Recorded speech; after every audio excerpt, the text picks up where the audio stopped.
Excellent. Good morning. Hi, I'm Craig, and this is the Marauder's Mic. Here I do slow, trauma-informed readings of fiction. I read carefully, pause to reflect, and pay attention to what's happening beneath the surface. Fear, attachment, defenses, and meaning.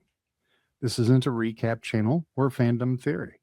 I'm interested in why certain stories stay with us and what they can teach us about being human. During live reads, I engage with comments as we go, and I'll usually leave a little space at the end for conversation. Some of this material can be confronting, so take it at whatever pace works for you. Let's begin. Chapter 4, Back to the Burrow. Good morning, Katie. Hi. By 12 o'clock the next day, Harry's trunk was packed with his school things and all his most prized possessions. The invisibility cloak he had inherited from his father, the broomstick he had gotten from Sirius, the enchanted map of Hogwarts he had been given by Fred and George Weasley last year. He had emptied his hiding place under the loose floorboard of all food, important for survivors, double-checked every nook and cranny of his bedroom for forgotten spellbooks or quills, and taken down the chart on the wall counting the days down to September the 1st, on which he had liked to cross off the days remaining until his return to Hogwarts. He's taking everything he cares about, everything with significance. He has pulled up stakes, and if the opportunity to never come back presents itself, he's going to be fine with that. The atmosphere inside number 4 Privet Drive was extremely tense. The imminent arrival at their house of an assortment of wizards was making the Dursleys uptight and irritable. How could it not, given what we know about them? They would have to be. Uncle Vernon had looked downright alarmed when Harry informed him that the Weasleys would be arriving at 5 o'clock the very next day. I hope you told them to dress properly. These people, he snarled at once. I've seen the sort of stuff your lot wear. They'd better have the decency to put on normal clothes. That's all. Oh, I have a bunch of comments. Hold on. Good morning, Becca. It is a snow day. Yes, here in Clarksville, Tennessee, we've got not much, like maybe 4 or 5 inches, at least in my area, but the roads aren't set up for it, and this is not a great day to be out traveling, so it is definitely a snow day for some. But we have power and heat, at least where I am, so thank goodness for that. Harry felt a slight sense of foreboding. He had rarely seen Mr. or Mrs. Weasley wearing anything that the Dursleys would call normal. Their children might don Muggle clothing during the holidays, but Mr. and Mrs. Weasley usually wore long robes in varying states of shabbiness. Harry wasn't bothered about what the neighbors would think, but he was anxious about how rude the Dursleys might be to the Weasleys if they turned up looking like their worst idea of wizards. Very rude indeed, I'd imagine. Uncle Vernon had put on his best suit. To some people, this might have looked like a gesture of welcome, but Harry knew it was because Vernon wanted to look impressive and intimidating. Yes, it is armor. It is ego armor for Vernon to be dressed up in his best suit. It makes him less approachable, gives him something to hide behind. Dudley, on the other hand, looked somehow diminished. This was not because the diet was at last taking effect, but due to fright. Dudley had emerged from his last encounter with a fully grown wizard with a curly pig's tail poking out of the seat of his trousers, and Aunt Petunia and Uncle Vernon had had to pay for its removal at a private hospital in London. Of course it had to be a private hospital. Got to keep it secret, right? It wasn't altogether surprising, therefore, that Dudley kept running his hand nervously over his backside and walking sideways from room to room so as not to present the same target to the enemy. Lunch was almost a silent meal. Dudley didn't even protest at the food. Cottage cheese and grated celery. Aunt Petunia wasn't eating anything at all. Her arms were folded, her lips were pursed, and she seemed to be chewing her tongue as though biting back the furious diatribe she longed to throw at Harry. I'm going to grab a blanket and have a sip of coffee real fast, but You guys think about that because I suspect that isn't a description at all. That is the truth seething right under the surface. Or at least we can tell ourselves that. They'll be driving, of course, Uncle Vernon barked across the table. Said Harry. He hadn't thought of that. How were the Weasleys going to pick him up? They didn't have a car anymore. The old Ford Anglia they had once owned was currently running wild in the Forbidden Forest at Hogwarts. But Mr. Weasley had borrowed a Ministry of Magic car last year. Possibly he would do the same today. I think so, said Harry. Uncle Vernon snorted into his mustache. Normally, Uncle Vernon would have asked what car Mr. Weasley drove. He tended to judge other men on how big and expensive their cars were. But Harry doubted whether Uncle Vernon would have taken to Mr. Weasley even if he drove a Ferrari. Harry spent most of the afternoon in his bedroom. He couldn't stand watching Aunt Petunia peer out through the net curtains every few seconds, as though there had been a warning about an escaped rhinoceros. Finally, at 4:45, Harry went back downstairs into the living room. Aunt Petunia was compulsively straightening cushions. Uncle Vernon was pretending to read the paper, but his tiny eyes were not moving, and Harry was sure he was really listening with all his might for the sound of an approaching car. Yes, Vernon is always trying to gather information for Petunia. Dudley was crammed into an armchair, his porky hands beneath him, clamped firmly around his bottom. Harry couldn't take the tension. Everybody's threatened in this scenario. He left the room and went and sat on the stairs in the hall, his eyes on his watch and his heart pumping fast from excitement and nerves. I like how we're devoting a lot of time in this chapter to the buildup, because this feels very plausible to me. I can feel the tension in this scene. But 5 o'clock came and then went. Uncle Vernon, perspiring slightly in his suit, opened the front door, peered up and down the street, then withdrew his head quickly. Yes. And they also said a fully grown wizard, but that's not actually true of Hagrid, is it? He sort of lacks discretion in some places, and he wasn't doing as he ought. It felt justified because, well, Dudley is a pig in some ways, but it wasn't quite right. And there's rules, and Hagrid stepped outside those rules. So Dudley being transgressed upon is like a valid thing for him to be traumatized about. And if we look at the whole family dynamic that we've sort of been positing, where there is a scapegoat golden child sort of vibe, his positionality is threatened because there's a bunch of people coming, bunch of scary people coming with affection for Harry. What does that mean possibly about him and his behavior? Maybe he's not the golden child. That's scary for somebody in that position to even consider. And there's another one from Katie. That might be true. I don't know. I hope not. All the people in the wizarding world are far too comfortable turning things into other things with feelings that don't have consent. Kind of not okay with that. Vernon does have the anxiety sweats. Yeah, Becca. And then I'll drive on. They're late, he snarled at Harry. I know, said Harry. Maybe, the traffic's bad or something. 5:10, then 5:15. Harry was starting to feel anxious himself now. At 5:30, he heard Uncle Vernon and Aunt Petunia conversing in tense mutters in the living room. No consideration at all. We might have had an engagement. Maybe they think they're getting invited to dinner if they're late. Well, they most certainly won't be, said Uncle Vernon. They're talking themselves up on why they deserve to be annoyed and irritated and angry. They've been given a reason, and now they're going to collapse on that, and now they're right to be mad. Or they're going to try.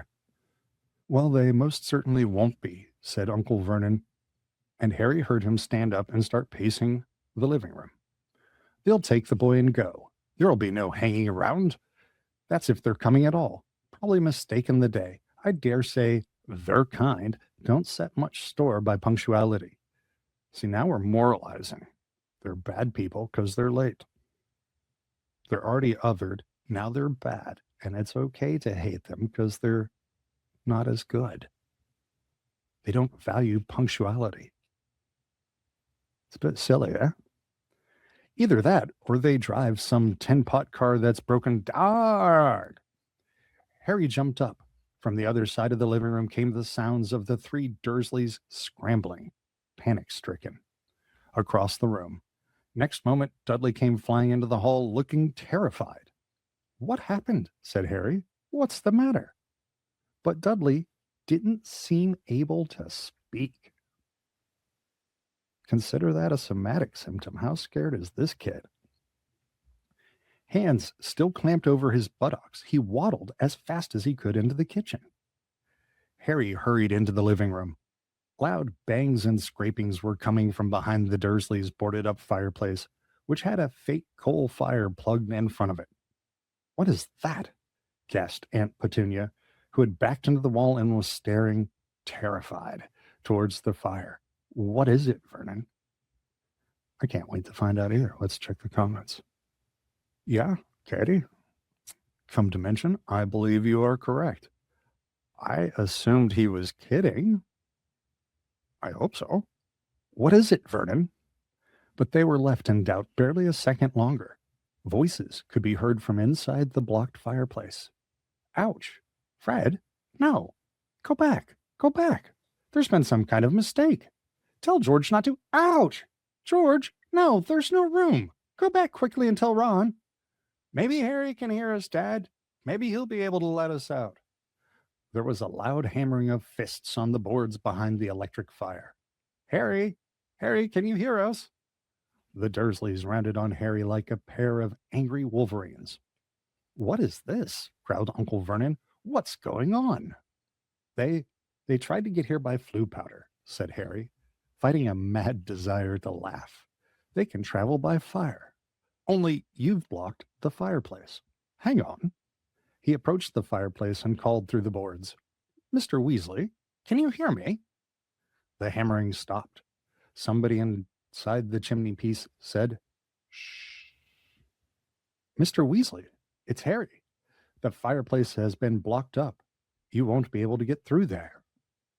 Damn, said Mr. Weasley's voice. What on earth did they want to block up the fireplace for?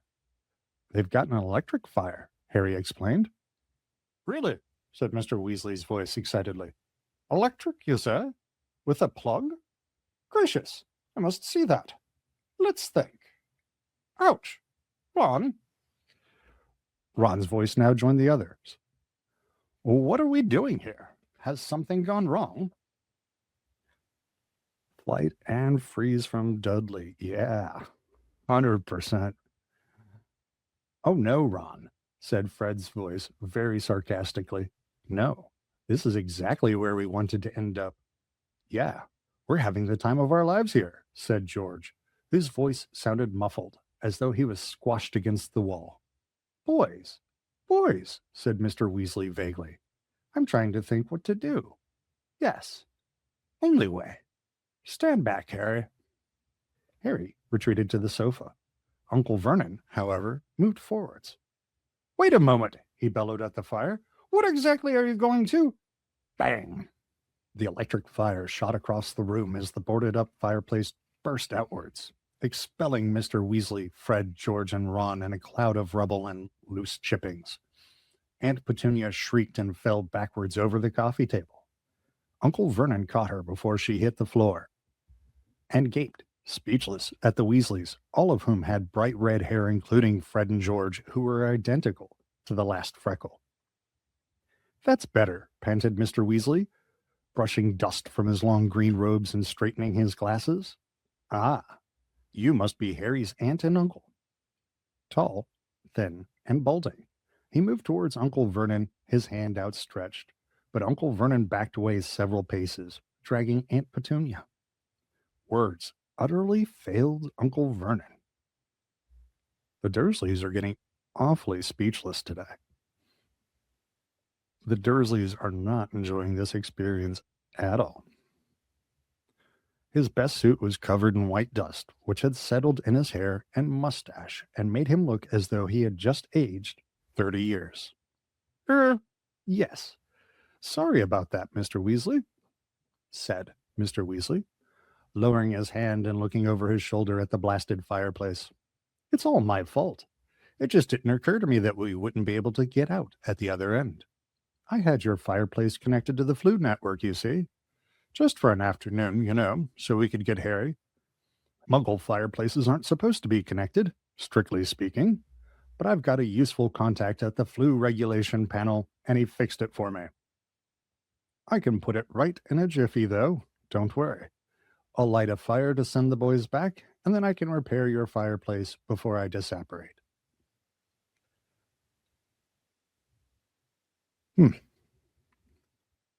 Interesting, we just had a discussion about Hagrid using magic in ways that are not strictly approved. Harry was ready to bet that the Dursleys hadn't understood a single word of this. They were still gaping at Mr. Weasley, thunderstruck. Aunt Petunia staggered upright again and hid behind Uncle Vernon. Hello, Harry, said Mr. Weasley brightly. Got your trunk ready? It's upstairs, said Harry, grinning back. We'll get it, said Fred at once. Winking at Harry, he and George left the room. They knew where Harry's bedroom was, having once rescued him from it in the dead of night. Harry suspected that Fred and George were hoping for a glimpse of Dudley. They had heard a lot about him from Harry.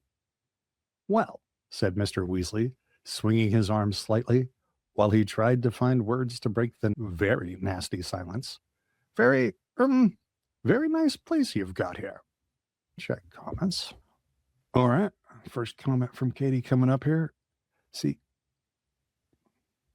right? Because part of you, when you're reading this, or at least for me in the movies, but when you're in this sort of scene, part of it feels like retribution. It feels like a little come on things. It's a little bit of payback. It feels like we're like, push back on the bullies. Maybe it's their chance to be afraid. And while not excusing bad behavior, they're all hurt people. Not excusing their abusive ways. They're not making choices to be like this. They were shaped to be like this, in a sense. They are victimizing Harry, but they are also victims in their own right, including Dudley. Where was I? Oh, yeah, coming off of that. And next comment in. Yeah, I mean, if you make your introduction by blowing up my living room, that does not help me feel safe at all. I have issues in my house, just for myself, about it being a safe space. Blowing up my living room, I'm sorry, you've got to go. You're not welcome in my home. No, thank you.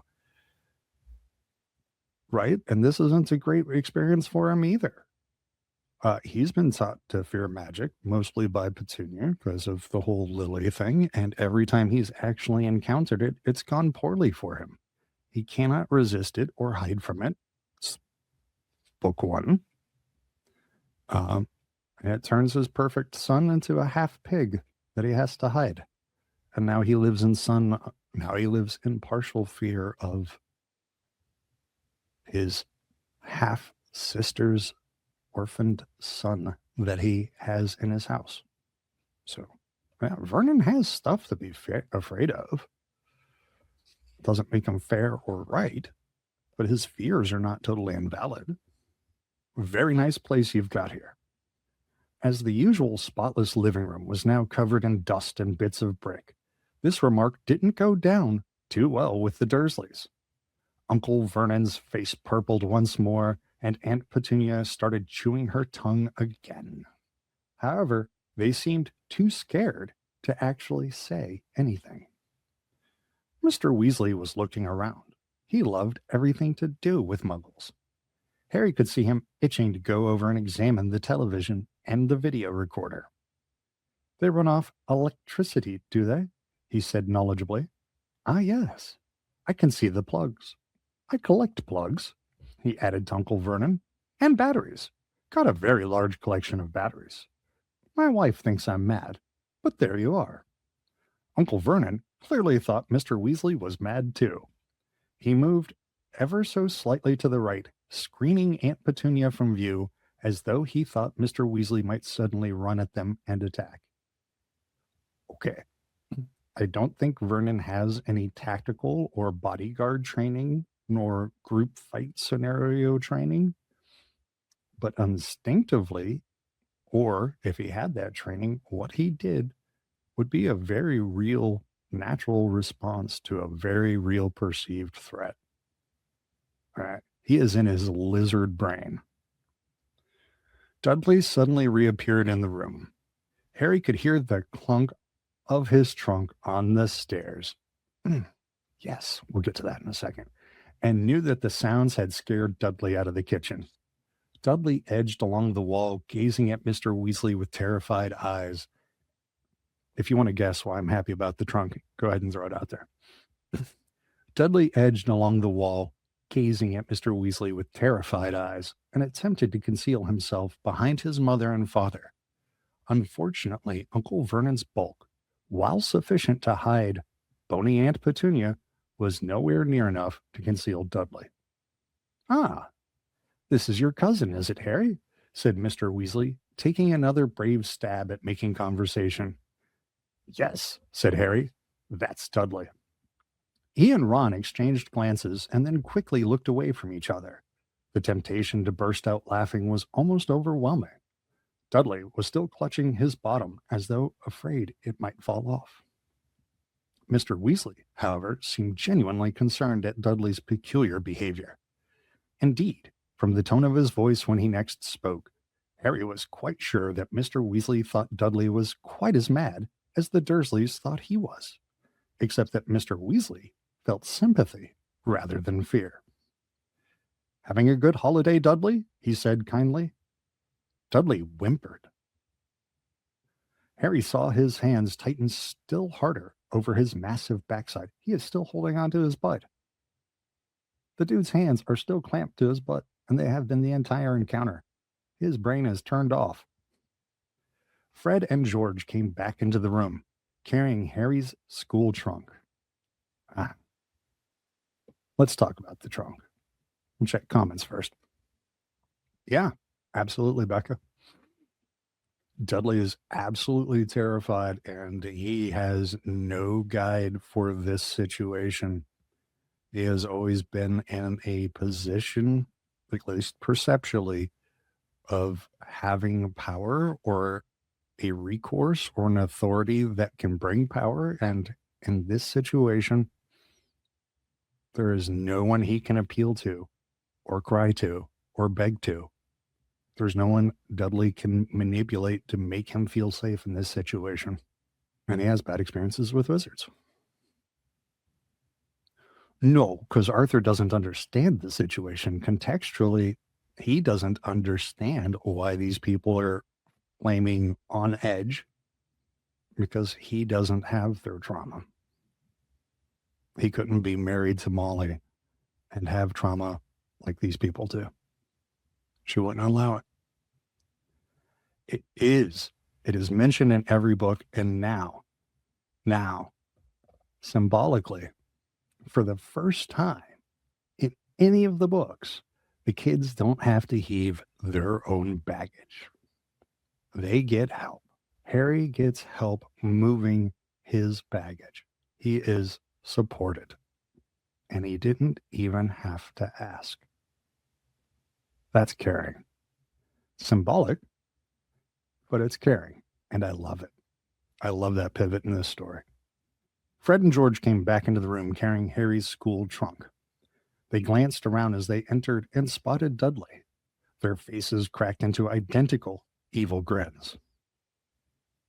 Now, keep in mind, just like snowballs at Quirrell's head, the twins are great at spotting the wound. All right, said Mr. Weasley. Better get cracking then. He pushed up his sleeves of his robes and took out his wand. Harry saw the Dursleys draw back against the wall as one. Incendio, said Mr. Weasley, pointing his wand at the hole in the wall behind him. Flames rose at once in the fireplace, crackling merrily as though they had been burning for hours. Mr. Weasley took a small drawstring bag from his pocket, untied it, took a pinch of the powder inside, and threw it onto the flames, which turned emerald green. There's a lot of emerald greens in this book, and roared higher than ever. Off you go then, Fred, said Mr. Weasley. Coming, said Fred. Oh no, hang on. A bag of sweets had spilled out of Fred's pocket, and the contents were now rolling in every direction. Big, fat toffees and brightly colored wrappers. Fred scrambled around, cramming them back into his pocket, then gave the Dursleys a cheery wave, stepped forward, and walked right into the fire, saying, "The Burrow." Aunt Petunia gave a little shuddering gasp. There was a whooshing sound, and Fred vanished. Right then, George, said Mr. Weasley, you in the trunk. Harry helped George carry the trunk forward into the flames and turn it onto its end so that he could hold it better.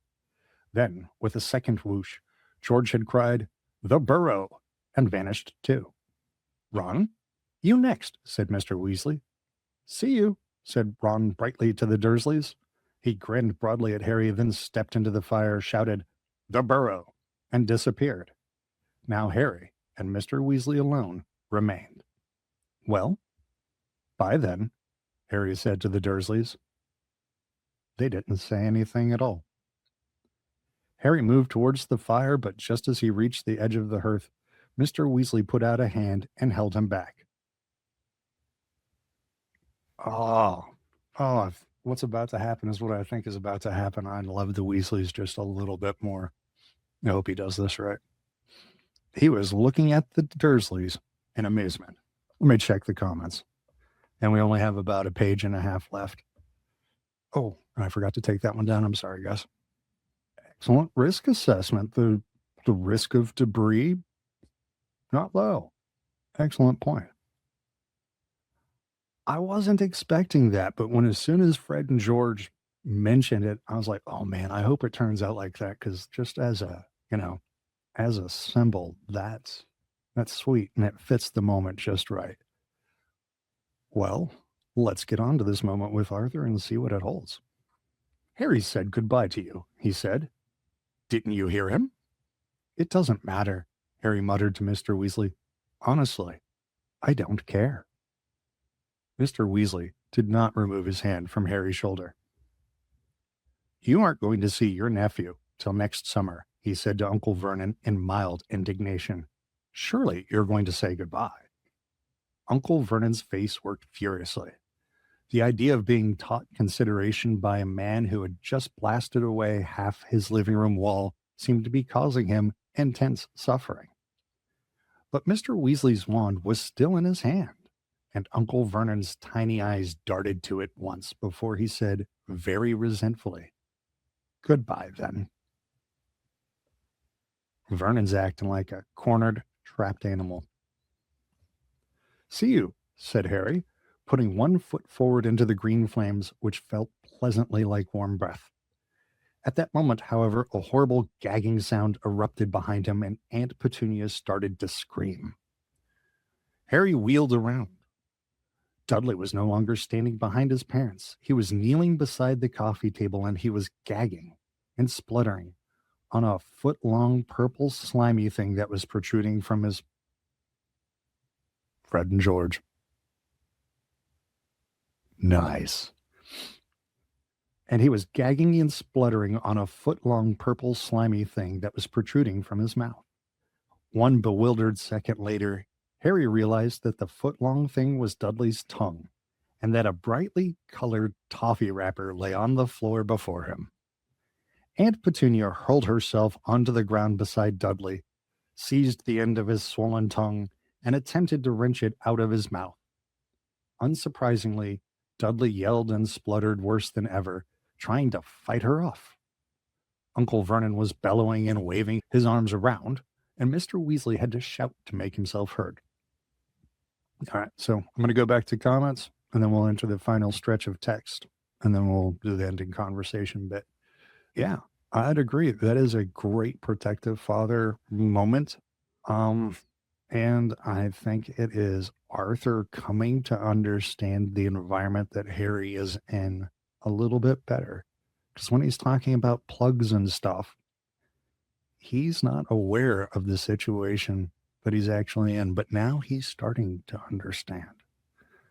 So this is also a change of awareness, and Arthur's still standing there with his wand with some distance. He's realizing that, oh, this is not casual and civil. So there's also that in that moment. It does sound awful, but there's also a great sense of karma in there, because Fred and George plausibly didn't do anything at all. And the fault would be on Dudley. And by extension, this horrible, horrible experience that Dudley is experiencing in this moment in time might cause him to be slightly more cautious of the things that he puts in his mouth, which he ought not, which do cause some of his real world problems. And it is cruel and unkind to him in this moment.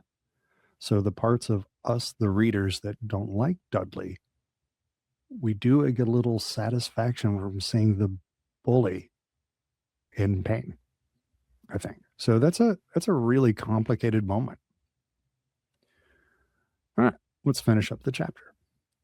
Not to worry. I can sort him out, he yelled, advancing on Dudley with his wand outstretched. But Aunt Petunia screamed worse than ever and threw herself on top of Dudley, shielding him from Mr. Weasley. No, really, said Mr. Weasley desperately. It's a simple process. It was the toffee. My son Fred, real practical joker.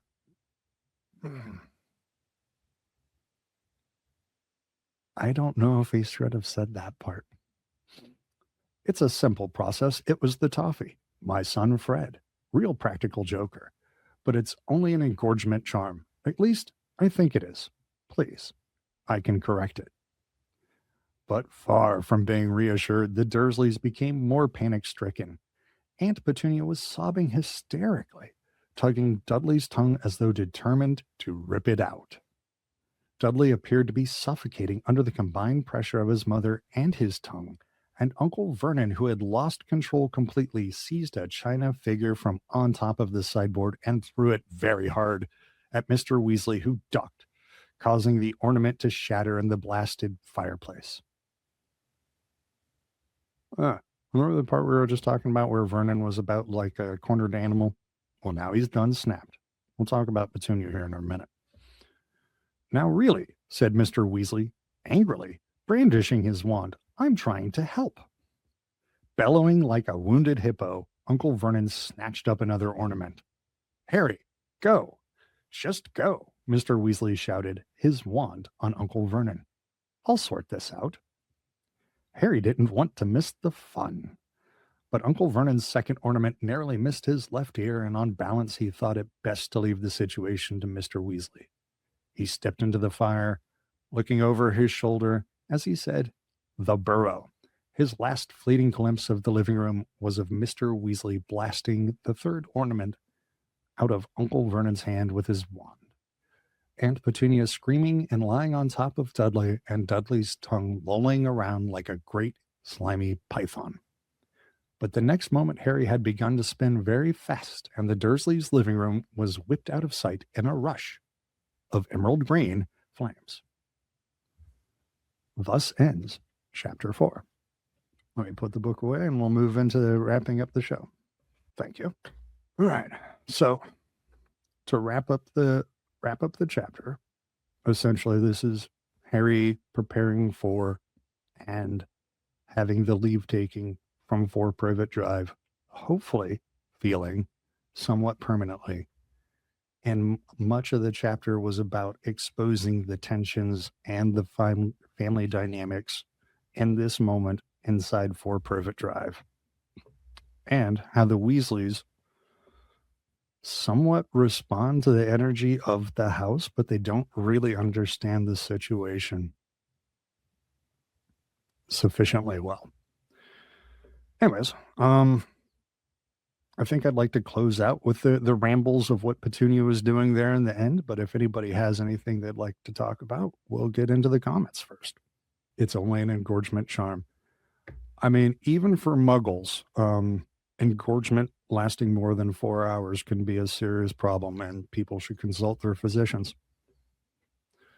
So, Dudley is absolutely traumatized. Oh, excellent point, Bax. So you're positing that perhaps he is so calorie starved, like somebody who is being starved, that it really didn't matter and he was sort of compelled to eat it, that it would have been irresistible to him? That's an interesting point I hadn't considered. I like that. That makes Fred and George's position a little less tenable, I would think, if they had known that. What are we saying? Oh, God, no, I would starve to death. I would rather eat my finger than cottage cheese and celery. Oh, yeah, no. I'd rather eat fish and mushrooms raw. And I would hate that. Yeah. All right, so I'm going to ramble a little bit about what I saw with that Petunia scene, and then we'll call it a day if nobody else has anything they want to throw out there. So in that Petunia scene, when she snapped on the engorged tongue, she was trying to rip that tongue out of that boy. Not for him, not out of concern or love for him, but she needed to excised that. That needed to not exist. No part of him is allowed to be tainted by magic because that threatens her understanding of the world. And she will root that out and destroy it, even if it hurts her son. It's more important to her than her son, and she will hurt him as much as necessary to make it go away. Well, that's my thought on Petunia there in that situation. I, for one, loved this chapter, and I can't wait to see what happens next. I always loved the Burrow. Don't be surprised if I cry a little bit if Molly's particularly Molly-ish. I have a soft spot for that character. I'm not seeing any more closeout thoughts, so I hope everybody had a great show, and I plan to see you guys next weekend live. Maybe drop a remaster or two during the week, maybe a short or two. No idea.